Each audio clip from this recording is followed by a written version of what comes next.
우리가 여러 가지 효과를 얻을 수가 있어요. 첫째는 소형 원자로에 대한 우리 기술을 획기적으로 발전시킬 수 있는 계기가 될 거예요. 두 번째는 한반도 주변에 있는 모든 바다를 우리가 장악할 수 있는 그러한 능력을 가질 수가 있습니다. 뿐만 아니라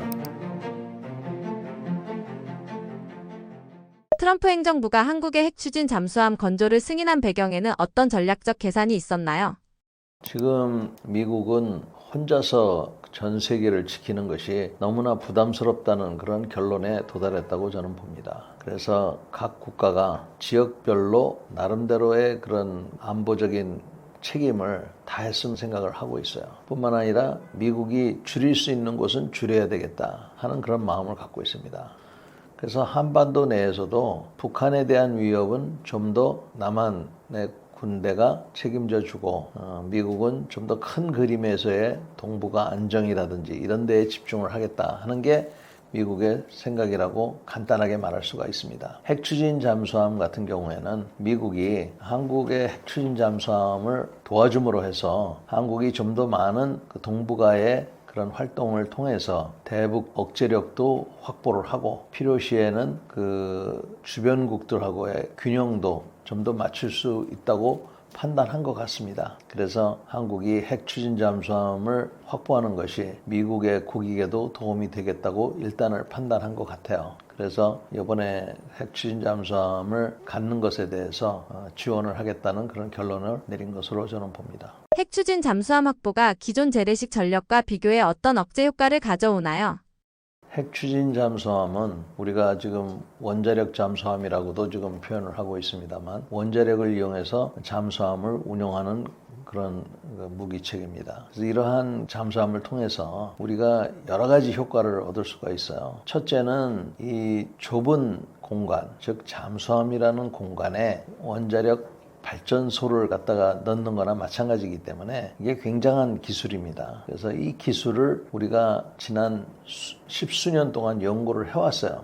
그냥 처음부터 시작하는 건 아닙니다. 그래서 이러한 상황에서 이번 기회에 소형 원자로에 대한 나름대로의 우리 기술을 획기적으로 발전시킬 수 있는 계기가 될 거예요. 그래서 이러한 원자력 기술을 통해서 우리가 핵추진 잠수함도 물론 만들 수 있지만 앞으로 우리나라의 미래가 될 수 있는 인공지능, AI. 이 AI에 꼭 필요한 게 이 전력인데 현재 이 전력을 공급하기 위해서는 화력발전소 라든지 또 태양열, 풍력 이거 갖고는 택도 없기 때문에 결국은 원자력밖에 할 수가 없습니다. 근데 그 원자력 중에서도 이 소형 원자로가 그래도 환경적으로도 그렇고 가격 면이라든지 여러 가지 측면에서 구축하기가 더 쉽기 때문에 이 소형 원자로가 미래라고 해도 과언이 아니에요. 그래서 이 핵추진 잠수함을 만드는 과정에서 우리가 소형 원자로에 대한 기술을 많이 확보할 거기 때문에 경제적으로도 큰 힘이 될 겁니다. 두 번째는 이 소형 원자로를 통해서 핵추진 잠수함을 갖게 되면은 잘 아시다시피 바다에 오랫동안 가 있을 수가 있습니다. 바다에 있는 동안에 잠수함이 돌아다니는 것도 중요하지만 사실은 바다 밑에 매복을 쓰고 있는 것이 더 중요할 수가 있습니다. 그래서 지나가는 다른 나라의 잠수함을 감시하고 필요시에는 격퇴시키는 이런 작전을 수행할 수가 있는데 우리가 이렇게 함으로 해서 한반도 주변에 있는 모든 바다를 우리가 장악할 수 있는 그러한 능력을 가질 수가 있습니다.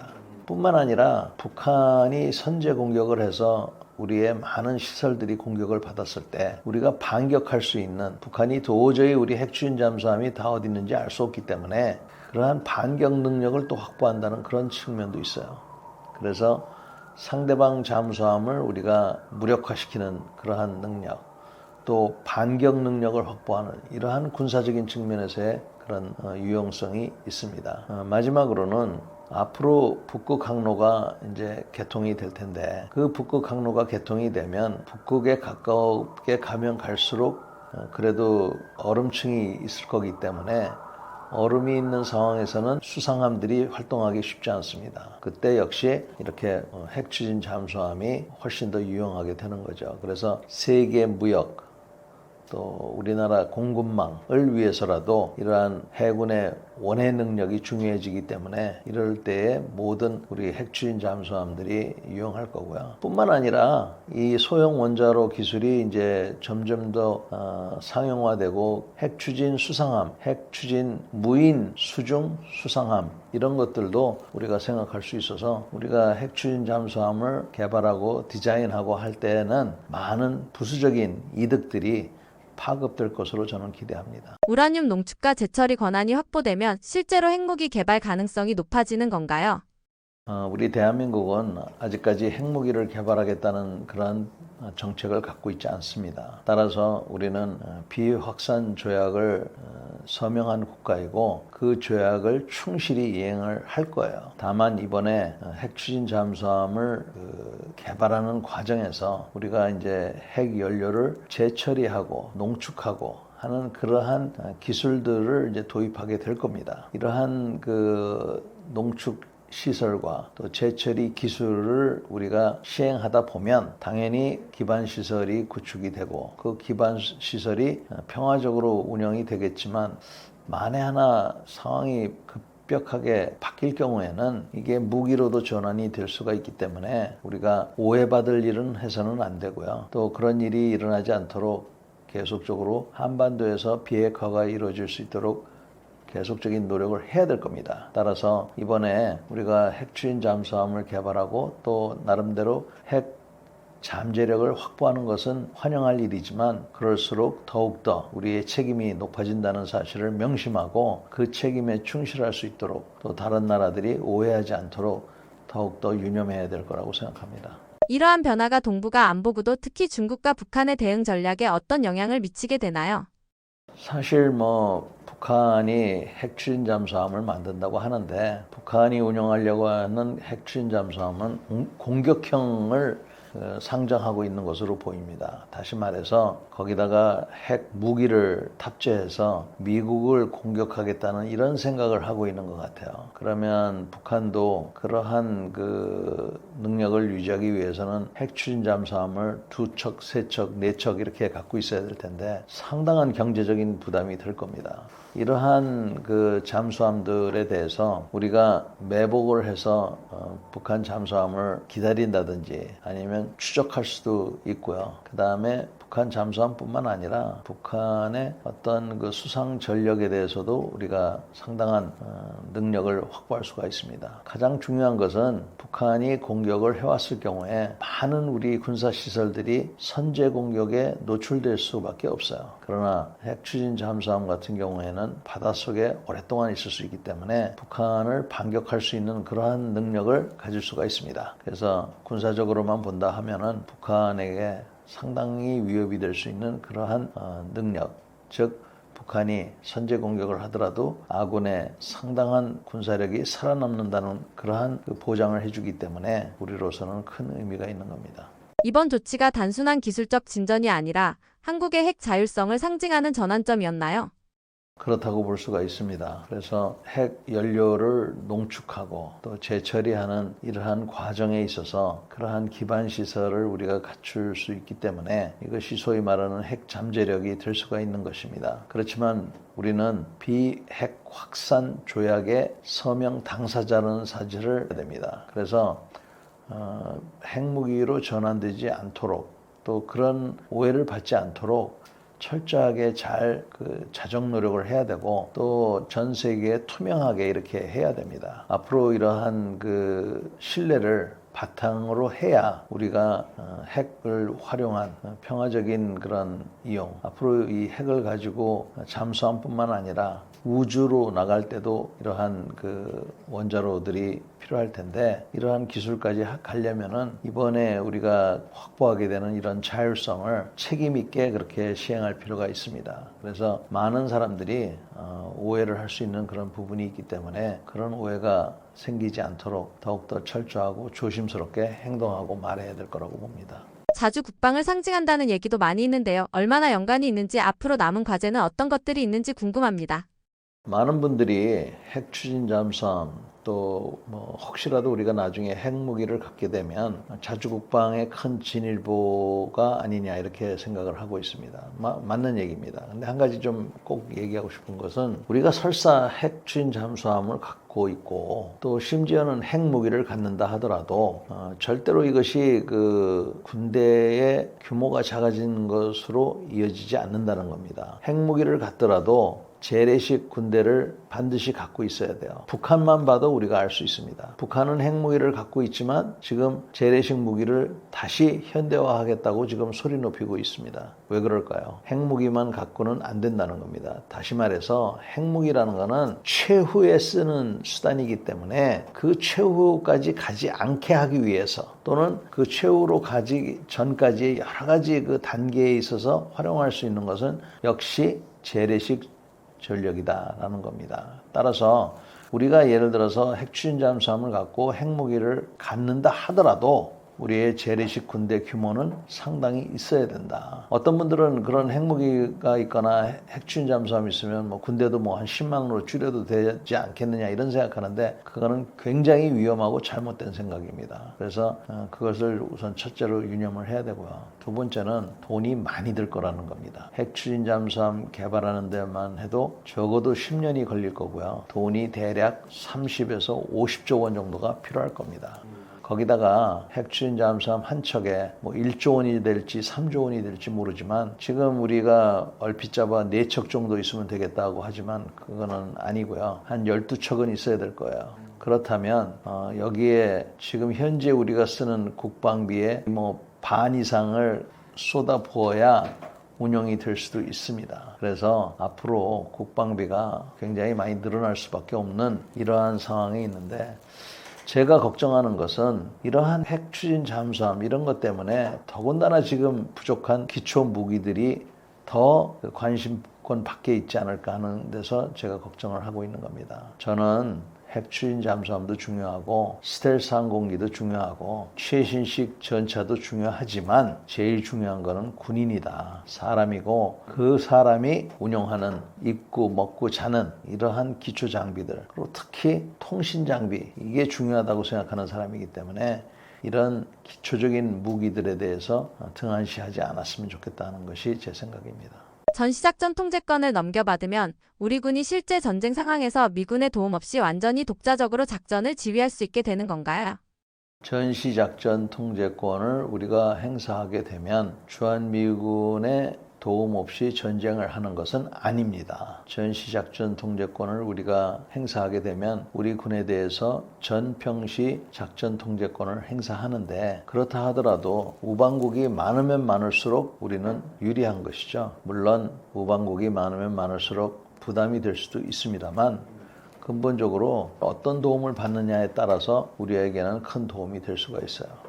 그래서 설사 작전 통제권을 우리가 갖고 행사한다 하더라도 우방국의 도움은 있는 것이 없는 것보다는 낫기 때문에 우방국의 도움이 필요 없다 하는 것은 아닙니다. 오히려 작전 통제권을 갖고 운영함에 있어서 우방들의 도움이 더 필요할 수도 있어요. 왜냐하면 이제는 우리 스스로가 모든 것을 책임져야 되기 때문에 거기에 따른 오해라든지 또 거기에 따른 그 책임 부분에 대해서 다른 나라들의 양해와 또 지원이 많이 필요할 수가 있습니다. 그래서 작전 통제권을 행사한다는 것은 그만큼의 책임이 늘어나는 부분이 있기 때문에 그 책임을 다할 수 있도록 우리가 능력과 또 잠재력을 많이 갖춰야 될 겁니다. 주한미군은 한미협정에 따라 주둔 중인데 한국이 철수를 요구하면 미국이 정말로 나갈 수도 있나요? 만약에 대한민국이 주한미군의 철수를 미국 정부에 정식으로 요청한다 그러면 제가 보기에는 뭐 6개월 이내에 미군이 아마 다 나갈 겁니다. 그래서 미군이 뭐 본인들이 나가고 싶든 아니든 간에 만약에 우리나라 국민들이 나갈 것을 그것을 판단해서 그렇게 한다 그러면 미군들이 나가는 것은 그거는 뭐 자명한 사실입니다. 우리나라 사람들 중에서는 미국은 나름대로 주한미군을 유지하는 것이 그들의 국익에 도움이 되기 때문에 나가라고 해도 나가지 않을 것이다. 이런 얘기를 하는 분들이 많습니다. 일면 타당한 얘기입니다. 대한민국에 주한미군이 주둔함으로 해서 미국의 국익이 분명히 존재하죠. 그러나 우리가 나가라고 그러는데 자기네 국익이 있기 때문에 안 나간다? 그런 일은 있을 수가 없습니다. 과거에 필리핀이 이런 생각을 하다가 미군들이 철수한 적이 있습니다. 우리는 똑같은 그러한 그 우를 범해서는 안 됩니다. 미국이 한반도에 있는 것은 미국 국익에도 도움이 되지만 우리 국익에도 도움이 되기 때문에 상호 간의 국익이 도움이 돼서 우리가 그들을 초대해서 여기 같이 있는 것이죠. 있는 동안에는 동북아의 안정에 크게 도움이 된다는 것을 잘 알아야 할 것입니다. 만약 미군이 빠진다면 지금의 한미연합 방위 체계는 어느 정도까지 흔들리게 되나요? 무엇보다도 문제가 되는 것은 북한이 우리 남한군을 너무 우습게 보고 있다는 겁니다. 만약에 주한미군이 빠진다 그러면 그것은 무엇을 의미하느냐 하면은 한미 상호 방위 조약이 깨졌거나 아니면 상당히 약화됐다는 것을 의미합니다. 두 번째는 미국이 제공하는 핵 우산의 보장이 약화됐거나 아니면 없어졌다는 거예요. 다시 말해서 억제력이 상당히 약해졌다는 겁니다. 북한 입장에서는 주한미군이 만약에 철수한다 그러면 이 기회에 한반도를 공산화하겠다는 그러한 그 욕심이 너무나 커져서 아마도 그들이 제2의 6.25를 일으키지 않을까 하는 것이 제 염려입니다. 주한미군이 우리나라에 만약에 철수하게 된다 그러면은 한미연합 방위체계 자체가 무너져 내리는 것이기 때문에 우리로서는 상당히 경계해야 될 그러한 일이라고 봅니다. 미국이 주한미군을 유지하려는 이유 북한 억제 때문인가요? 아니면 중국 견제의 의미가 더 큰 건가요? 미군이 주한미군을 유지하려는 이유는 사실은 6.25 이후에 이제 한반도에 주둔하게 됐죠. 근데 이렇게 보시면 지난 80년 동안 미군의 규모가 계속 줄고 있습니다. 그래서 현재는 28,000명 정도가 남아 있습니다. 28,000명보다 더 내려가지 않도록 하기 위해서 우리가 방위비 분담금도 일부 부담하고 있고 또 주한미군들하고 여러 가지 생각을 공유하면서 노력을 하고 있습니다. 그런데 벌써 주한미군을 더 줄이면 안 되겠느냐 하는 생각을 하는 그러한 미국 관료들이 꽤 있습니다. 주한미군이 우리나라에 큰 도움이 되는데 미국에게도 큰 도움이 된다는 것을 미국 사람들 중에 모르는 사람들이 꽤 있어요. 그래서 이러한 잘 모르는 미국 사람들이 고위 관리가 되는 경우도 있기 때문에 잘못하다가는 주한미군이 더 줄어들 수가 있습니다. 그래서 줄어든다는 것이 반드시 최악의 경우로 이어진다고는 볼 수 없지만 일단 우리가 불안하기 때문에 줄어들지 않도록 계속적으로 노력을 하고 있는 것이죠. 그러나 어떻게 보면은 이게 상황이 어떻게 될지 아무도 장담을 할 수가 없는 것이 지금 현재 세계입니다. 그래서 주한미군이 자기네들한테도 유리하지만 우리가 주한미군 또는 미국 사람들에게 주한미군이 왜 미국한테 중요하냐 하는 것을 계속적으로 설명할 필요가 있습니다. 그래서 경제적인 측면, 또 군사적인 측면, 문화적인 측면 이런 데에 있어서 주한미군, 한국이 미국에게 중요한 이유 이런 것들이 계속적으로 홍보가 되고 교류가 되어야 됩니다. 그래야만이 주한미군의 가치를 미국 사람들이 알고 주한미군이 하고 있는 역할에 대해서 모두가 좀 잘 알 수가 있는 것이죠. 만약 주한미군이 철수한다면 한국이 자체적으로 핵무장이나 자주국방 체계를 갖추는 게 현실적으로 가능할까요? 주한미군이 만약에 철수를 한다 그러면 자주국방을 할 수밖에 없는 상황이 되는데 이 자주국방이라는 게 돈만 갖고 되는 것은 아닙니다. 또 돈을 아무리 많이 써도 완벽하지가 않기 때문에 여러 가지로 사회적인 그러한 불안 요소들이 있을 겁니다. 더더욱이 북한이 핵무기를 갖고 있기 때문에 주한미군의 가치가 그만큼 더 중요해진 것이죠. 그럼에도 불구하고 만약에 주한미군이 철수하게 됐다 했을 경우에는 우리나라도 핵무장을 할 수밖에 없는 그러한 상황이 될 거고요. 핵무장을 한다 하더라도 북한의 그러한 그 도발 가능성이 완전히 없어지는 게 아니기 때문에 주한미군이 만약에 여기 없다 그러면은 우리는 새로운 동맹 국가들 또 새로운 안보 체계를 위해서 많은 노력을 해야 될 거예요. 주한미군의 존재가 미국의 국익에도 부합되는 것은 참으로 다행스러운 일입니다. 그렇기 때문에 주한미군이 철수할 확률이 그렇게 많지는 않죠. 감축은 뭐 있을 수가 있겠습니다. 그래서 주한미군의 철수를 상정을 해서 우리가 자주국방을 하겠다는 그런 의지를 갖고 있는 것은 매우 중요하고, 그러한 의지를 실현하기 위해서 국방비도 늘리고 국민들이 안보의식을 가져서 안보가 중요하다. 따라서 내 아들부터 먼저 군대를 가야 되겠다. 내 남자친구부터 군대를 가야 되겠다. 또 나도 여자지만 나도 군대를 가겠다. 뭐 이런 의식을 좀 갖는 것이 더욱더 중요하고요. 그런 의식을 바탕으로 해서 의지만이 아니라 세금도 더 내고 또 국방의 그러한 어떤 결기라고 그럴까요? 만약에 전쟁이 난다거나 북한이 도발해 온다든지 아니면 주변국이 도발하면 끝까지 싸우겠다 하는 그런 의지를 갖는 이러한 마음들이 다 모아져야 자주국방이 되는 거기 때문에 주한미군이 없다고 그래서 핵무기만 가지면 된다. 이런 것은 너무 단순 계산이고 우리나라 체제 전체가 바뀌어야 될 겁니다. 그래서 핵무기를 갖기 전에 안보의식부터 제고하겠다는 그런 마음을 우리 국민들이 가져야 되는 것이 중요하다고 생각합니다. 국가 안보는 자존심이나 감정의 문제가 아닌데요. 이성적인 차원의 자주 국방이란 무엇이라 생각하시나요? 감정에 앞서서 그거보다도 우리가 소위 말하는 그런 국뽕이라는 단어가 있습니다. 그래서 우리나라가 다른 나라 도움 없이 내 나라를 지킬 수 있다. 우리가 세계 군사력 5위다. 이런 얘기를 하는데 그 사실이 아닙니다. 우선 세계 군사력을 순위를 매긴다는 것도 아주 비현실적인 그런 계산 방법이고요. 우리나라 군인들이 또 젊은이들이 훌륭한 거는 사실이고 군인대로서도 손색이 없는 건 사실인데 지금 어려움이 많은 것도 사실입니다. 그리고 정치적으로 휘둘리고 있는 것도 사실이에요. 정치적으로 휘둘리고 있는 군대가 어떻게 막강한 군대라고 할 수가 있겠습니까?